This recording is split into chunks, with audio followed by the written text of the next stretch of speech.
High গরিবের বন্ধুরা, সবাই কেমন আছেন? আশা করি সবাই খুব ভালো আছেন। আজকে আপনাদের জন্য নিয়ে আসলাম জাতীয় বৃক্ষের ফল এবং সেই ফলের জুস। কাটার ভাল লাগে কাঁচা আমের জুস, আমার তো খুব ভাল লাগে।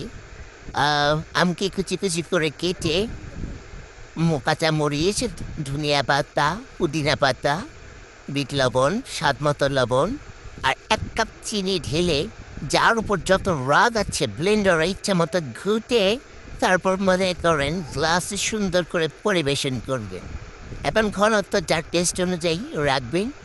শেষে সুন্দর একটি গ্লাসে একটু পুদিনা পাতা, একটু লেবু কেটে সার্ভ করবেন। ফাটাফাটি, খেতে ইয়াম্মি ছিল। যার যা ভালো লাগবে করে খাবেন, যদি পারেন আমাকেও খাওয়াবেন। তো ভালো থাকবেন, চারা, বাই বাই বাই।